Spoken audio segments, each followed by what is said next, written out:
Hello, everyone, and welcome back to English Pod. My name is Marco. And my name is Catherine, and today we're talking about something we talk about every year.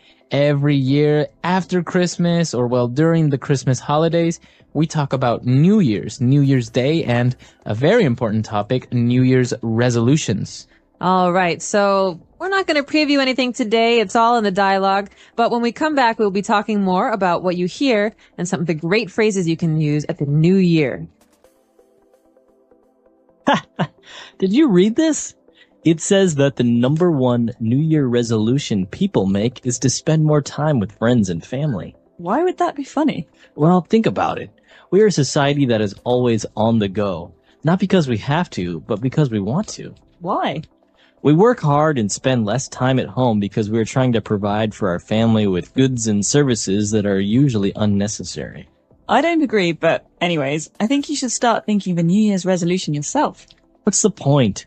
We always make New Year's resolutions, and by February, we will have forgotten about them. It's pointless. Well, maybe then you should resolve to sticking to your goals and objectives. What about you?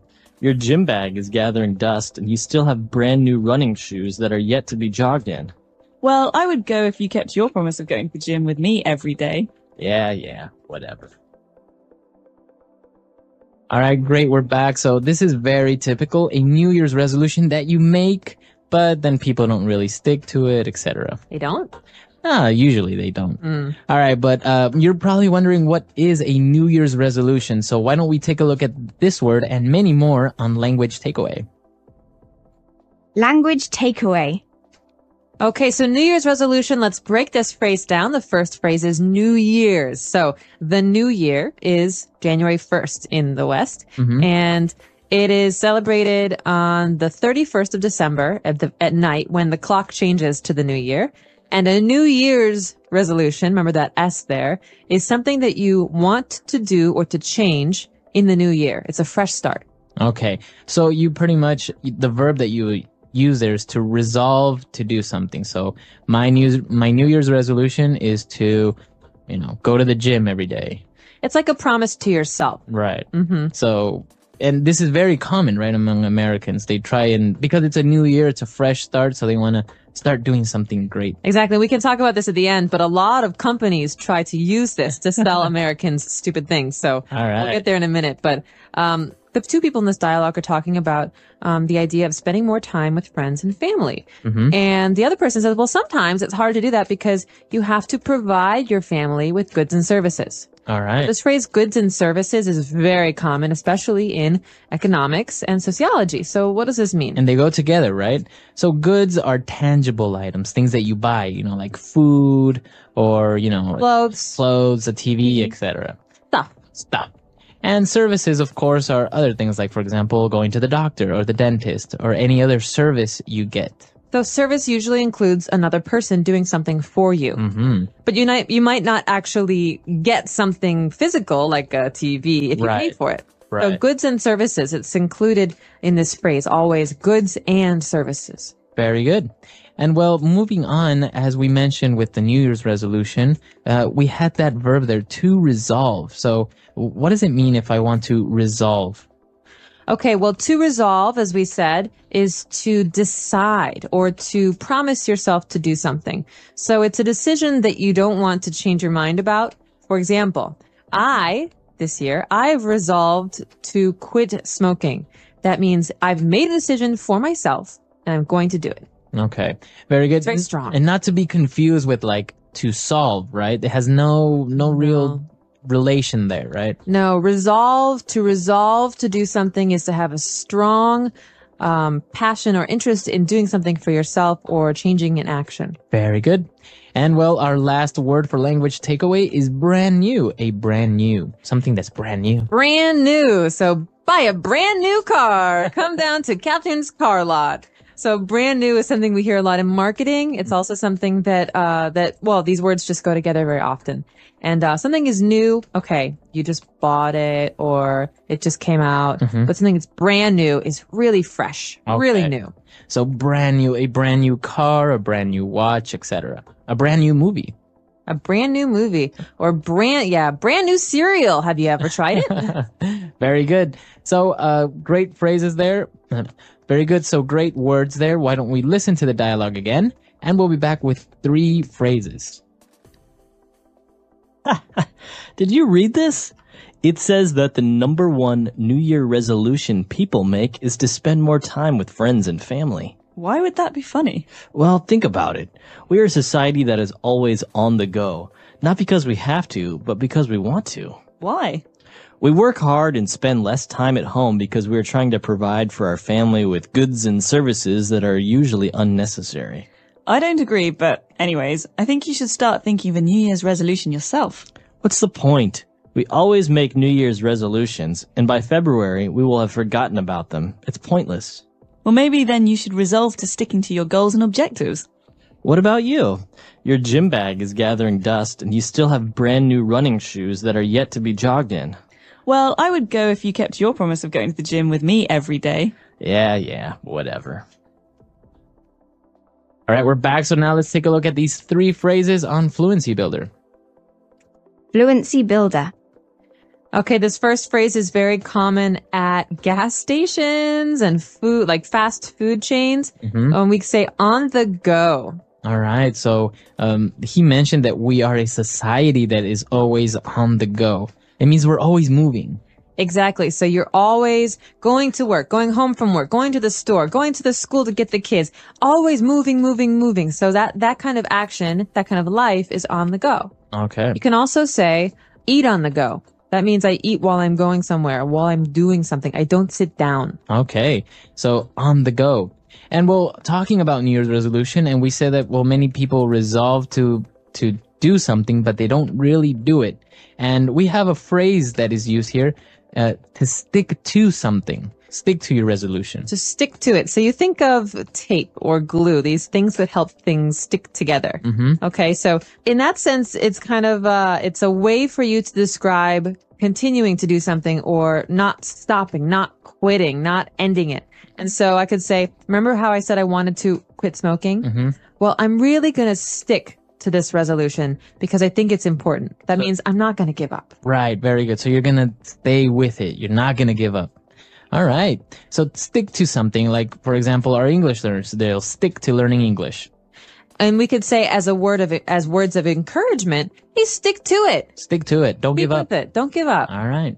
And, well, finally they were more arguing about the gym membership and everything. And he mentioned that the gym bag is gathering dust. All right. This is a very nice phrase, I think, because it's very visual. I like phrases where you can see what's happening. So gathering means collecting. That means, that the dust in the air, it's building on this bag, and something is gathering dust if we don't use it. So we haven't gone to the gym because our bag is in the corner and it's just filled with dust.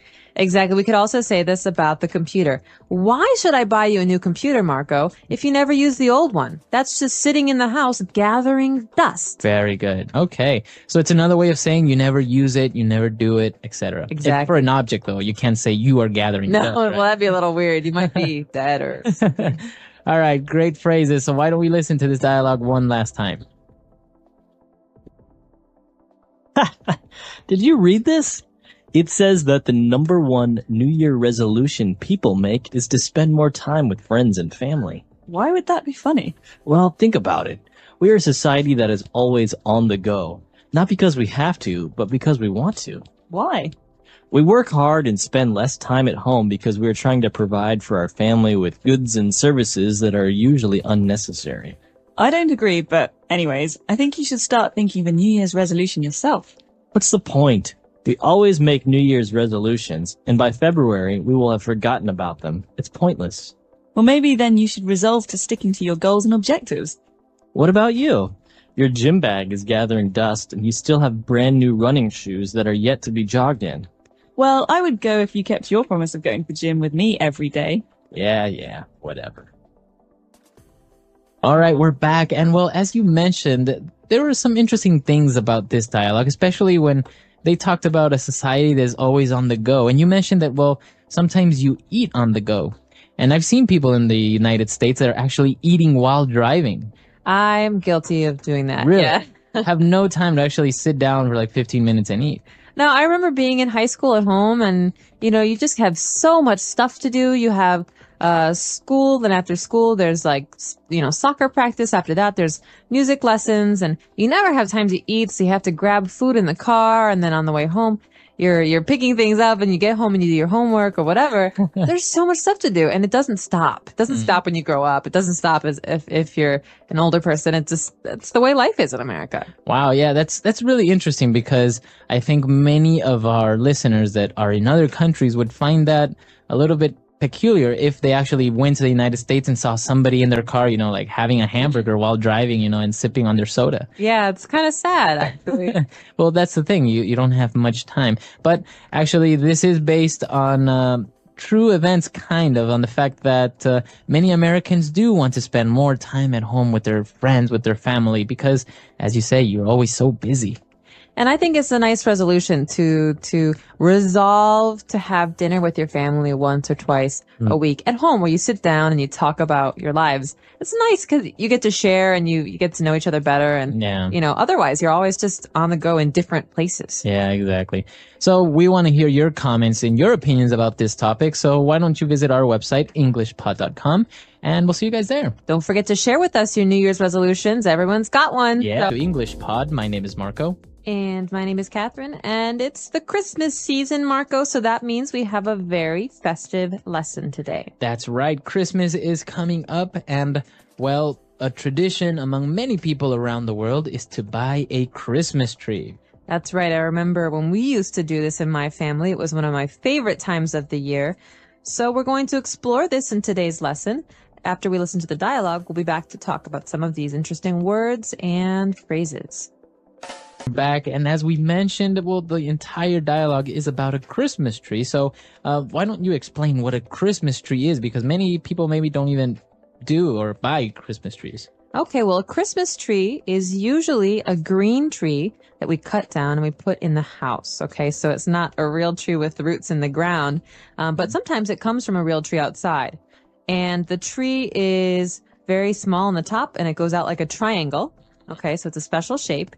And we generally make it look very pretty with lights and ornaments and decorations. And on Christmas, on the 25th or the 24th, it depends where you come from, we put lots of presents underneath the Christmas tree. Wow, it sounds amazing. Well, yeah, and it looks very nice. It does look really beautiful, and it's just a really special part of Christmas. And well, as you mentioned, sometimes the tree is just a fake plastic tree, but many times it's a real tree, and the type of tree that you use is a pine tree. Exactly. And so pine tree is a kind of tree that doesn't have leaves. It has needles. That means that they're long, very thin green pieces that are all over the tree. And you can see these trees in most northern places like Scandinavia, or in America, maybe Illinois and Minnesota and Michigan and Vermont. And they're very, as you say, very unique trees, but they also have a very special smell, the smell of pine. They do. It's very nice. It's such a nice smell that a lot of the things that we use in America to clean our houses have a pine smell, right, because it makes the house smell nice.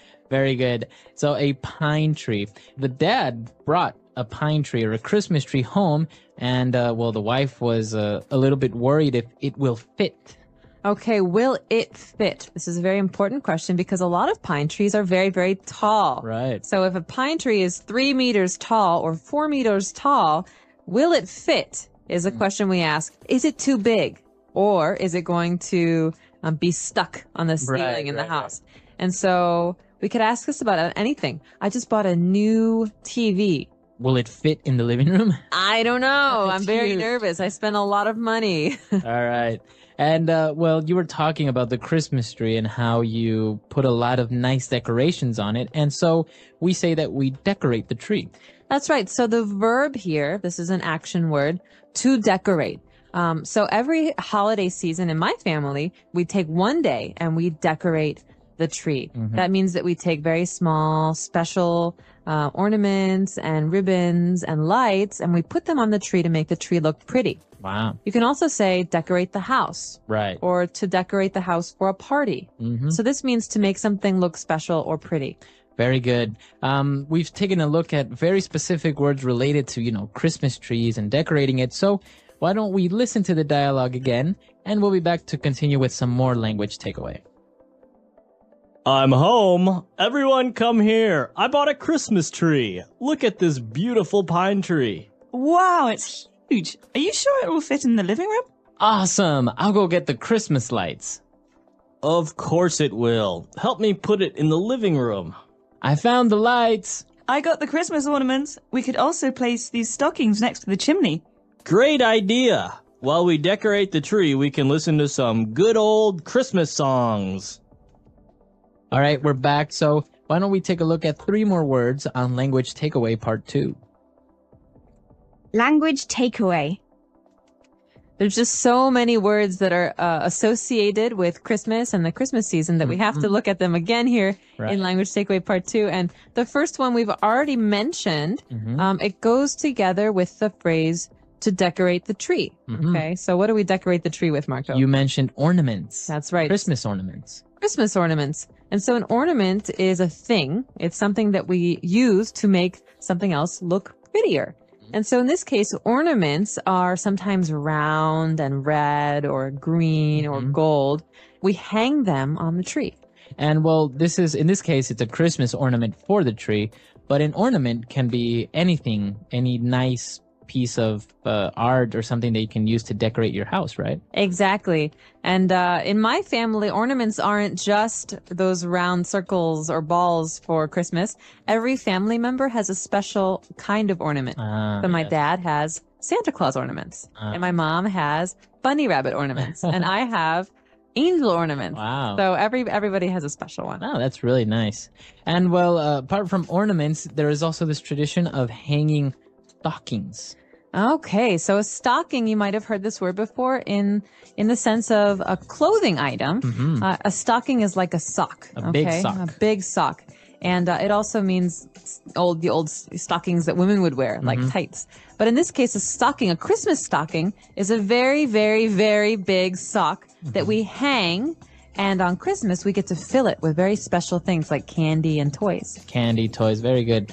So actually, you hang the stockings, and the common place to do it in, or to put them on, is on the chimney, right? That's right. So there's a fireplace, and usually above the fireplace, there's a shelf. We call it a mantle. And there's a place there to hang these. And the place where all of the smoke from the fire comes out is the chimney. Okay. It's also the place where Santa Claus comes down. Right. So you have the fireplace where you put the wood. You have the mantle, that's the space where you actually put the stockings on. And the tube that goes up and where the smoke comes out of is called the chimney. Right, so you don't want to live there. And then actually the joke is that Santa Claus is definitely too fat to go down the chimney. But it's a special place in the Christmas story because that's what Santa Claus does. Very good. Interesting words. Why don't we listen to this dialogue one last time?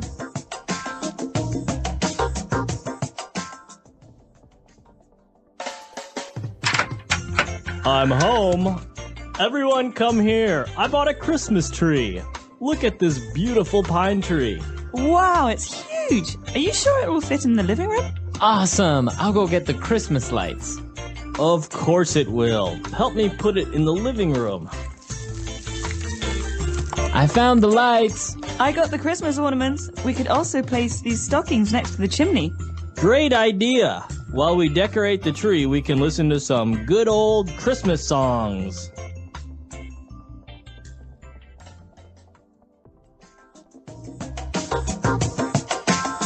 All right, we're back. So as you say, the Christmas season is important in America, and people not only decorate Christmas trees, but also their house, and even outside they put Christmas lights all over the house. They put little statues of Santa Claus and reindeer, and it's a very, I don't know, sometimes lavish thing to do. It is. It's almost funny how much people like to spend on not just time, but also money on decorating their houses. And so where I come from, people decorate the outsides a lot. You have Christmas lights on all parts of the house, and then maybe, all of the reindeer in the front yard, all whatever. Are there like 12 of them or 9 of them? I don't remember. It's 12. But actually, it was nice because when I lived there, with my parents, we would go out and tour around the neighborhood just to see other people's Christmas lights and decorations because, as we say, some of them can be very, very nice and they take a lot of time and effort into decorating it. They do. It's really special. And at my house, we generally just decorated the inside, but sometimes we did lights on the outside. And there's some very funny movies that talk about this, like National Lampoon's Christmas Vacation. Right. And so there's some really funny scenes about putting Christmas lights on the house. All right. Well, that's all the time we have for today, but we'll definitely post a link of this movie that's actually very good. It kind of depicts the traditional American in a funny way. It's a very funny movie. And welcome back to English Pod. My name is Marco. And my name is Catherine, and today we have an elementary level lesson for you guys out there. That's right. Today we are going to talk about an interesting topic, especially for women. We are going to the nail salon. Okay, so we're going to get our fingernails painted. All right, so let's take a look at vocabulary preview to find out what nail salon means. Vocabulary preview. All right, so if you go to a nail salon, it's a specific place where they paint your nails, right? Exactly. So it's a shop or a store where you can have your nails painted. So they have special people to help you. If you want to go get your hair cut, you would go to the hair salon. Exactly. So we have hair salon and nail salon. In this case, at the nail salon, they can't cut your hair. Okay, very good. So why don't we listen to our dialogue for the first time? Honey, I'll be right back. Where are you going? I told you already. I'm going to get my nails done. Again? You just went last week. You spend more time at the nail salon than you do here at home. Honestly, why do you need a manicure every week? Well, first of all, I like to pamper myself, and my nails look great. You should come with me. Why? I don't want to have nail polish or anything like that. They don't only paint my nails. The manicurist will remove my cuticles, file my nails, and apply at least 4 coats of nail polish. Yeah, sounds like something I should definitely do. All right, we're back. So now we found some very interesting and specific words related to nails. So why don't we look at those now on Language Takeaway? Language takeaway. All right. So this first word is an important word for every woman to know. And I know a lot of men who get this too. It's called a manicure. All right, manicure. And what exactly is a manicure? Well, a manicure is a service that you get at a nail salon. And that means that the people at the nail salon will cut your nails and shape your nails. That means if you want them to be pointy or boxy, and then you get them painted and dried. Okay, so they basically take care of your nails, of your fingernails, a manicure. Exactly. And so the important thing to remember here that a manicure is for your hands. Right, so you can also get your toenails or your feet taken care of, right? Exactly. So that's different. That's a pedicure because pedi means foot. So pedicure is for your feet and a manicure is for your hands. All right, very good. And well, we talked about painting your nails, and that paint has a specific name, right? Exactly. So you wouldn't use wall paint on your fingers, would you? Right. So you have to use a special paint, and this is called nail polish. Nail polish, okay. So a polish is something that makes a surface or a thing shiny. Okay, so nail polish is a paint that makes your nails very shiny. All right, very good. And well, moving on, we talked about a manicure, and there's a specific word for the person that provides this service, that takes care of your nails. Okay, so the job at a nail salon is manicurist. That's the person who paints your nails, okay? All right. And so you could say, I have a favorite manicurist. Her name is Sally. Okay, very good. And well, manicurists, they perform a manicure. And well, apart from painting your nails, they also push your cuticles or remove your cuticles, like in the dialogue. What are the cuticles? Okay, cuticle is a very hard word. This word describes the skin around your fingernail. Okay, so you have skin all over your body, but on your fingernail, you have special kind of skin. And so a manicurist will sometimes push or cut the dead skin, that's the cuticle, from your finger. Okay, very good. So if you look at your fingernails now, you will see a little thin layer of skin on your fingernail. That's the cuticle. And well, apart from removing your cuticles and painting your nails, they will also file your nails. And this is a verb, to file. To file. Okay, so this is a word that's kind of like cut or trim, but a file is a more delicate process. So it means that we kind of shave off very, very, very little at a time. And so to file your nails means to make them shaped differently or to smooth them. They're not cutting, clip, clip, clip. It's not that. It's a little bit less than that. And now there's also a noun for this, a nail file. And most women will usually have it. It's a long piece of cardboard that has a paper that's kind of like sand on it, kind of like sandpaper. It doesn't feel good when you rub it with your hand. With your hand. But if you use it on your nails, it will little by little just take away little parts of your nail. Yeah. Like that. You usually see it, the many secretaries, in TV shows, they're always filing their nails. Exactly, making them perfect. Okay, so those are the words we have for language takeaway. Why don't we take a look at our dialogue again, and we'll be back in a little bit. Honey, I'll be right back.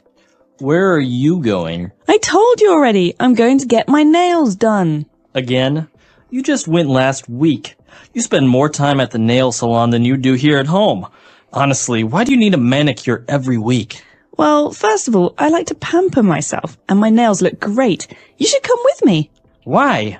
I don't want to have nail polish or anything like that. They don't only paint my nails. The manicurist will remove my cuticles, file my nails, and apply at least 4 coats of nail polish. Yeah, sounds like something I should definitely do. All right, we're back. So now why don't we start with some phrases, some very good phrases that we found in this dialogue in Fluency Builder. Fluency Builder. This first phrase is really important when we talk about nails because it's the way that we describe going to the nail salon. So I can say, I'm going to get my nails done today. Okay, so to get your nails done, that means that you're going to get your nails cut, filed, painted, etc. I'm going to get a manicure, but that's very, serious. So you could say, I'm going to get my nails done. It's more spoken language. Okay, so I'm going to get my nails done, or you got your nails done. Very good. And well, the woman was talking about why she likes to go get a manicure, and she said that she likes to pamper herself. Okay, this is very common, especially when women are trying to talk about why they spend money on hair and nails and clothes. They say, I like to pamper myself. To pamper means to treat very, very well. Okay. So if you go get a manicure, it's kind of like pampering yourself, or maybe going to a spa. Exactly, or getting a massage. And so we could say also, don't pamper the dog. He's very naughty. So a synonym would be to spoil. To spoil oneself, to pamper. Indulge. Okay. So, and, well, she was talking about how they perform a manicure, and she talked about 4 coats of nail polish. So a coat, we know that it's a kind of like a jacket, right? But in this case? Yeah. In this case, it means a layer. So you paint your nails one time, okay? You have color. Maybe it doesn't look right. Okay, it's very thin.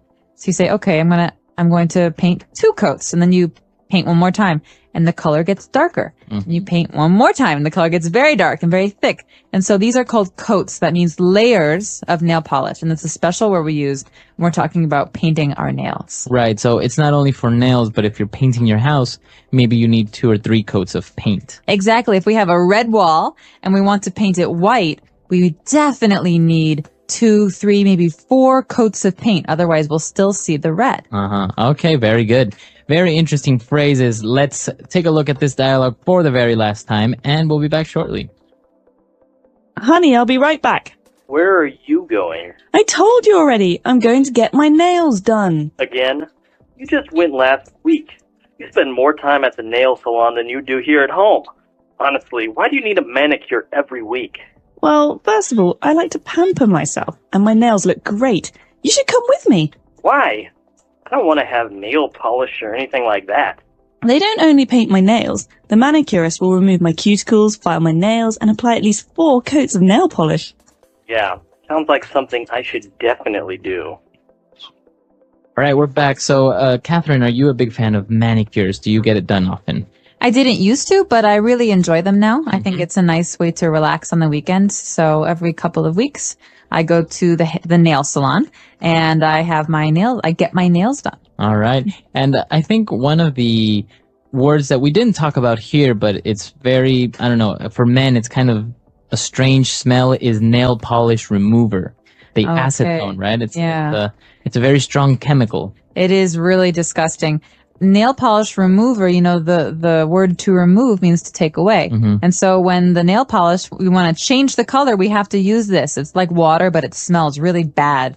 And so my boyfriend always gets angry when I use the nail polish remover because the whole house starts to stink. It's a very strong smell and you get kind of dizzy. So it goes into your head.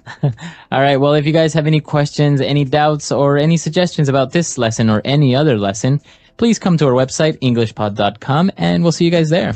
Bye, everyone. Bye.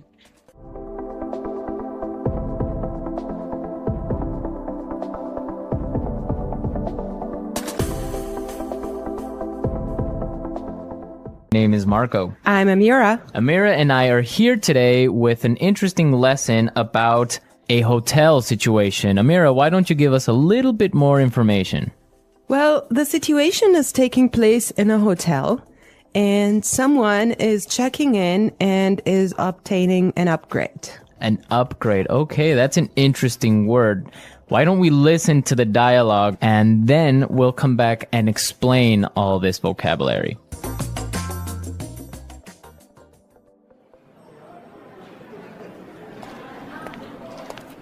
Good afternoon. What can I do for you?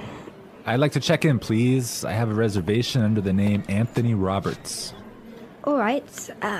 Roberts. Oh, Mr. Roberts, we've been expecting you. And here is your key card to the presidential suite. But there must be some mistake. My reservation was for a standard room. Are you sure? Let me double check. Yeah, here, this is my confirmation number. You're right, Mr. Roberts. There seems to be a mix-up. Unfortunately, we're overbooked at the moment. So... Not to worry. We're pleased to offer you a complimentary upgrade. Woohoo! Presidential suite, baby!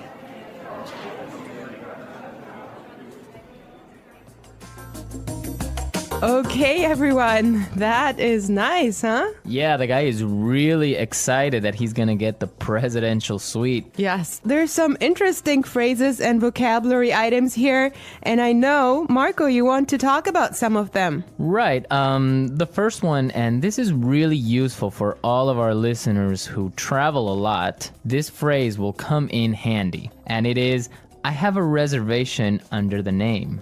Under the name. Under the name.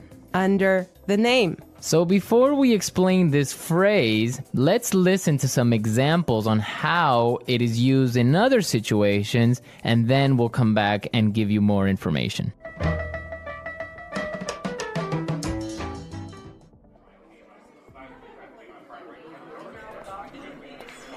My secretary made a reservation under my name. I'm sorry, sir. I don't have a reservation under that name. Do you have a reservation under the name Smith?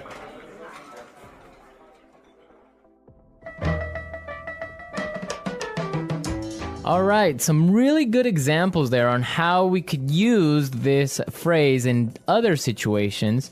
But just in case, let me explain it real fast. Under the name means that when you go to the restaurant or a hotel and you tell them your name, they know that you are the person that they have been expecting. They have been waiting. Yes. Well, I have chosen another useful phrase for you, and it is mix up. Mix up. Mix up. Mix up. There seems to be a mix up. Before we talk about this phrase, let's listen to some examples of how it is used.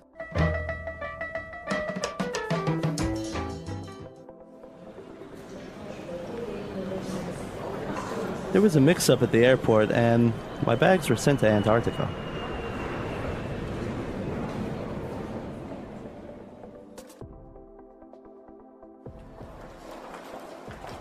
I'm sorry, sir. There's been a terrible mix-up. We've given you the wrong baby.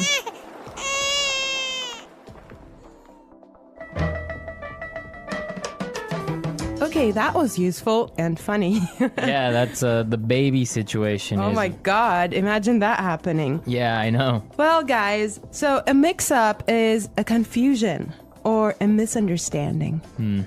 Exactly. Well put. All right, Marco, what do you have for us? Okay, the next word that we should take a look at is overbooked. Overbooked. Overbooked. Overbooked. What does that mean? So if a hotel or a flight is overbooked, it means that they are full. They are more than full. Right, so they cannot accept any more people. Exactly. Okay, now why is this phrase useful? Because it happens all the time. There's so many other situations where you can use this word or hear it from other native English speakers. For example, a bus or a train can be overbooked. Exactly, that's really common. Okay, let's take a look at the last phrase for today, and that is complimentary upgrade. Complimentary upgrade. Complimentary upgrade. Complimentary upgrade. So this means that, for example, when the hotel is overbooked and all of their standard rooms are full, they will give you a better room, a more expensive room, but free. Yes, because it was not your fault. Right. This also happens sometimes, if you're lucky, on airplane flights. Yes. So if you are in economy class and an airplane, but for some reason it's overbooked, they will move you to business class or first class for free. I have a similar story, but I'm not going to tell you about it now. For now, let's go and listen to the dialogue one more time, and when we come back, we'll talk some more.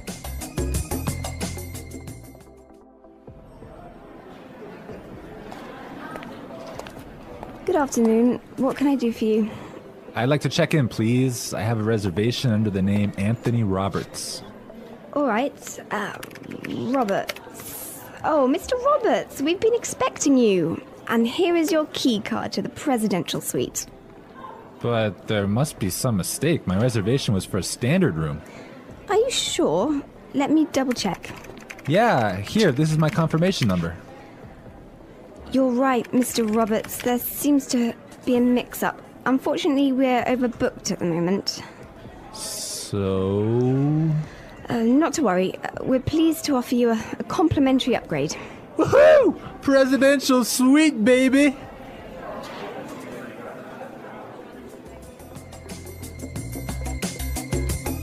I love listening to this dialogue. It's just so nice to see that someone is enjoying his upgrade so much, huh? Yeah, especially since he was expecting just a really normal room and now he's gonna be treated like a king. So Marco, have you ever gotten a complimentary upgrade?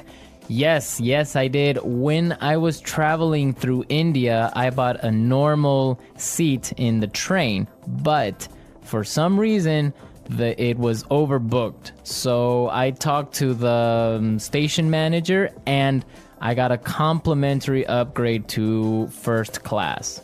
I had a similar experience as well.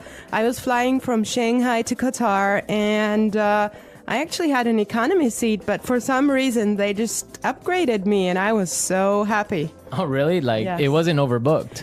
Well, I'm not sure because normally the night flight is not that full, but they upgraded me for some reason and I was so happy. It was an upgrade to first class. Wow, that's really cool. Yes. I would prefer a first class upgrade on an airplane. Yeah, any day. Well, you know what really amazed me was like the food you get there. You know, you have a 5-course meal. Oh, really? Yes. And you get all the drinks you can get, right? Exactly. Wow, I would be really happy there. All right, everyone, we're out of time today, but be sure to listen tomorrow because we'll be back again with another great podcast. And also, don't forget to go to our website at englishpod.com and leave us all your questions and comments in our community forum. Yes, and we would also appreciate your suggestions.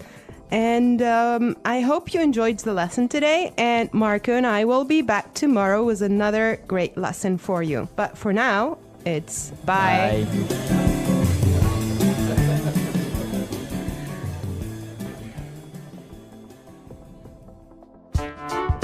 The English Pod audio review.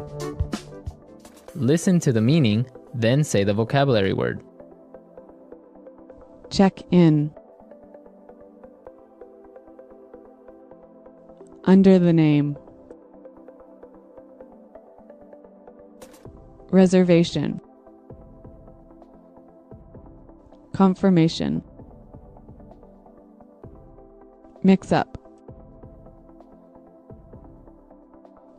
Complimentary upgrade. Overbooked. Check out. Booking. Concierge. Deluxe room. Receipt. Let's try that faster. Booking. Mix up. Under the name. Reservation. Deluxe room. Overbooked. Check out. Receipt. Complimentary upgrade. Concierge. Check in. Confirmation. Now say the word and hear it in a sentence. Under the name. Under the name. Under the name. Confirmation.